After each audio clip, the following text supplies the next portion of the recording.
시청자 여러분 안녕하십니까? VOA 뉴스투데이 시작합니다. 미국 재무부가 대북 제재와 관련해 해운업체 6곳을 제재 대상에 추가로 지정하고 이와 연루된 선박 4척을 확인했다고 밝혔습니다.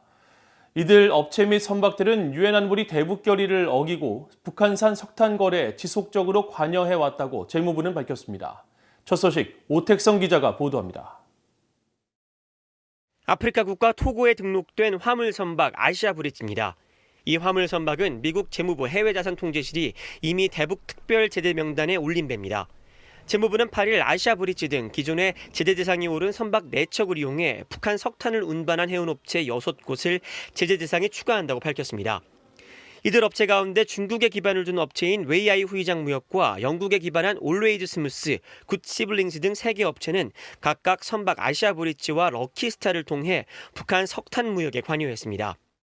재무부 해외자산통제실은 선박 아시아 브릿지가 북한에서 석탄을 실은 뒤 장비 수리를 받고 출발했으며 럭키스타 역시 북한 항구에서 석탄을 싣고 베트남으로 출발했다며 이들 업체에 대해 행정명령 138105를 적용했다고 말했습니다. 행정명령 138105는 2017년 9월에 제정된 것으로 북한과 상품, 서비스, 기술의 수출입에 관여하는 자는 미국 내 재산 등에서 이를 차단할 것 등을 명시하고 있습니다. 홍콩에 기반을 둔 업체 실버브릿지 역시 행정명령 138105를 통해 제재 명단에 올랐으며 이 업체는 선박 캄브릿지를 이용해 원산 등에서 북한 석탄을 적재했다고 재무부는 밝혔습니다. 북한과 홍콩에 기반을 둔 업체 대진무역에는 북한 노동당과 연루된 단체와 기관 등을 제재하는 행정명령 136875와 북한과의 직접 거래를 금지한 행정명령 137225가 적용됐습니다. 미국 재무부는 대진무역이 2016년 중반부터 북한에서 석탄을 수출해왔으며 이를 러시아산이라고 허위 주장을 하기도 했다고 지적하면서 수천 톤의 석탄과 철광석을 베트남으로 운반했다고 밝혔습니다. 베트남에 기반을 둔 업체 팅쿠ong 역시 행정명령 138105에 의해 제재 대상으로 지정됐으며 이 업체는 선박 스타 18호를 통해 북한 속리망에서 석탄을 싣고 베트남으로 운반했습니다.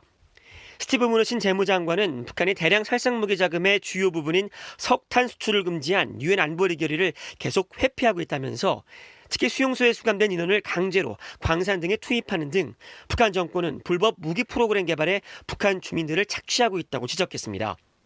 재무부는 특히 이들 업체의 활동은 중국 내 기업들이 유엔 안보리 대북 결의에 의해 금지된 활동에 지속적으로 관여하고 있음을 보여준다면서 북한 석탄 조달과 같은 금지 활동에 연루된 개인과 회사, 선박 등에 대해 조치를 취하는 등 중국의 유엔 안보리 결의를 이행해야 한다고 촉구했습니다. 재무부의 이번 조치는 최근 미국 정부 당국이 북한의 제재 회피 활동에 대해 경고하고 중국의 제재 이행을 촉구한 뒤에 나왔습니다. The United States will also continue to impose sanctions on any individual or entity perpetrating sanctions evasion, including individuals and entities within China's jurisdiction. 재무부는 이번 제재 대상에 오른 업체들의 미국 내 자산은 모두 동결되며 이들과 거래하는 개인과 기업은 제3자 제재, 즉 세컨더리 보이콧의 적용 대상이 될 수 있다고 경고했습니다. VOA 뉴스 오택성입니다. 미국 국무부 국제 종교 자유 담당 대사가 종교인들에 대한 북한의 박해가 지속되고 있다면서 북한을 계속 압박해야 한다고 밝혔습니다. 샘 브라운베 국무부 국제 종교 자유 담당 대사는 8일 미국이 전날 북한 등 종교 박해 특별 우려국들을 지정한 것과 관련한 브리핑에서 북한의 종교 자유 개선 방안에 대한 질문에 이같이 답하고 북한 당국은 종교를 가진 사람들을 박해하고 강제 수용소로 보내며 탈북하다 잡히면 감옥에 보내는 등 기독교인들이 최악의 대우를 받는다면서 미국은 북한에 대해 매우 강력한 압박을 가하고 있다고 말했습니다. 브라운백 대사는 그러면서 종교 박해 국가의 상황을 개선하기 위해서는 전 세계 협력이 절실하며 특히 북한과 관련해서는 중국의 압박이 필요하다고 강조했습니다. 최근 미군 정찰기들의 한반도 출격 횟수가 다시 크게 늘어나는 양상을 보이고 있습니다. 미국의 주요 정찰 자산들이 같은 날 일제히 한반도 상공을 비행하기도 했는데 전문가들은 미국의 정권 교체기 북한의 도발 가능성을 예의주시하는 움직임으로 분석했습니다. 함지하 기자가 취재했습니다. 군용기 추적 트위터 계정인 노콜사인이 공개한 미국 공군 E-3B 센트리 공중 조기경보 통제기의 항적입니다.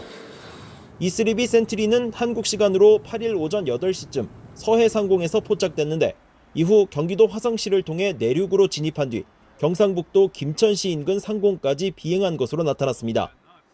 E-3B 센트리는 전날인 7일과 6일에도 한반도 상공에서 포착됐으며 특히 7일에는 미국 공군 정찰기 EHC 조인트 스타즈도 전라남도 장성군 인근 상공을 비행하기도 했습니다.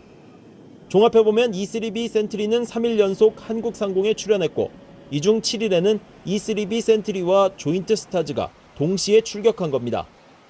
E-3B 센트리는 기체 위에 탑재한 원형 형태의 레이더를 통해 반경 400km 내 600개의 목표를 동시에 탐지하고 목표물에 대한 피하 식별 능력을 갖췄습니다. 또 조인트 스타즈는 북한 병력과 이동식 미사일 발사대, 텔 등의 지상의 움직임을 탐지하는 데 특화된 정찰기로 600여 개의 표적을 동시에 추적 감시할 수 있는 것으로 알려졌습니다. 노콜 사인에 따르면 한반도에는 이들 2기의 정찰기와 별도로 미군의 가드레일과 크레이지 호크 그리고 한국의 피스아이로 추정되는 정찰기 등이 8일 하루 동안 포착됐습니다. 이런 가운데 군용기 추적 트위터 계정들은 지난달 미국 공군의 F-22 랩터 전투기 7대가 괌에 배치된 데 이어 추가로 2대가 7일 일본 오키나와 가네다 기지에 도착했다고 전하기도 했습니다. F-22 전투기는 스텔스 기능을 갖추고 있어 적의 레이더망을 피해 은밀한 작전을 수행할 수 있습니다. 미국의 군사 전문가들은 최근 한반도에서 잦아진 미군 정찰기들의 움직임에 대해 북한의 도발을 미리 예방하고 신형 무기 체계 등을 분석하려는 차원일 수 있다고 말했습니다. It's entirely possible that Kim will execute some kind of provocation in the next month or so. And so reconnaissance aircraft are there. 베넷 연구원은 그러나 북한의 도발은 곧 미국 정찰기들의 북한이 어떤 무기 역량을 갖췄는지 노출시키는 결과로 이어진다고 말했습니다. 따라서 미국은 정찰기 출격을 통해 북한이 도발을 한다면 무기 운용 방식 등 정보 자산을 얻을 수 있게 된다는 식의 신호를 보내고 도발에는 일종의 대가가 따른다는 점도 알릴 수 있다는 겁니다. 데이비드 맥스웰 미 민주주의 수호재단 선임 연구원도 미국 행정부의 교체 시기인 현 시점, 정찰기를 통해 북한의 도발 여부 등을 감시해야 하며 동시에 지난 10월 10일 열병식 당시 공개된 신형 무기에 대해서도 정밀 분석도 할 수 있다고 말했습니다. 맥스웰 연구원은 그러면서 제재와 신종 코로나 바이러스 여파 등에 따른 어려움에도 불구하고 북한이 만약 실전 배치가 가능한 무기를 개발한 것이라면 이는 북한군의 의도가 무엇인지 파악할 수 있게 하는 만큼 정찰기들의 분석이 매우 중요하다고 강조했습니다. BOE 뉴스 함자입니다. 미국의 조 바이든 대통령 당선인이 사성장군 출신의 로이드 오스틴 전 중부사령부 사령관을 국방부 장관에 공식 지명했습니다.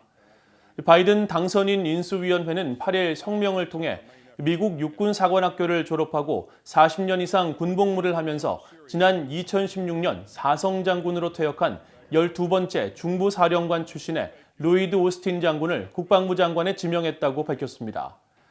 오스틴 지명자는 주로 유럽과 중동 지역에서 근무했으며 지난 2012년 첫 흑인 미군 참모차장이 됐고 1년 후 중부군 사령관에 취임해 이라크와 시리아에서 극단주의 테러 조직 이슬람 국가 IS 퇴치 전략을 지휘했습니다.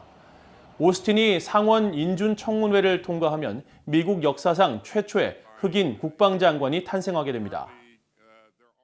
지난 2003년 탈북해 한국에 귀환한 한국전쟁 한국국군포로 출신 우모 씨가 지난 6일 별세해 8일 대전 국립현충원에 안장됐습니다.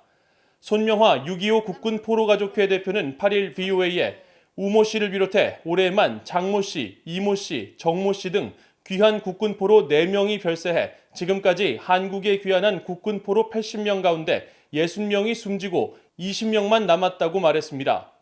UN 북한인권조사위원회는 지난 2014년 최종 보고서에서 한국전쟁 정전 당시 8만 2천 명의 국군포로가 실종됐으며 이 가운데 5만에서 7만 명 정도가 포로로 억류돼 한국에 복귀하지 못한 채 대부분 탄광에서 강제 노역을 하며 가장 심한 성분 차별을 받았다고 밝힌 바 있습니다. 국군포로들의 UN 진정서 제출을 지원하는 전환기 정의 워킹그룹의 신희석 법률 분석가는 VOA에 북한 정권은 정전협정과 제네바 협약 규정을 위반하고 국군포로를 송환하지 않았으며 한국은 정부 차원에서 국군포로 실태를 제대로 조사한 적이 없다고 지적했습니다. 그러면서 한국 정부가 진상조사와 함께 송환 노력을 강화해야 하며 귀환 국군 포로들의 장례식 때 정부가 공식적인 애도를 통해 국가를 지키다가 수십 년간 고역을 치른 노병들에게 예우를 갖춰야 한다고 말했습니다. 북한에 의한 일본인 납치 문제 해결을 위한 국제 심포지엄이 일본 도쿄에서 열릴 예정이라고 일본 정부가 밝혔습니다. 일본 정부 대변인인 가토 가스노부 관방장관은 8일 오전 정례 브리핑에서 북한의 일본인 납치 문제를 다룰 국제 심포지엄을 오는 12일 도쿄에서 개최한다고 밝히고 납치 피해자 전원의 조속한 송환을 위해 할 수 있는 모든 기회를 전력을 다해 추진해 나갈 것이라고 말했습니다. 일본 내각관광부는 오는 10일부터 16일까지 북한 인권 침해 문제 계몽 주간에 맞춰 해당 심포지엄을 개최하게 됐다며 내각에서 납치 문제 담당상을 겸임하고 있는 가토 장관과 납치 피해자 가족, 북한 문제 전문가들이 참여해 해결 방안 등을 논의할 것이라고 밝혔습니다.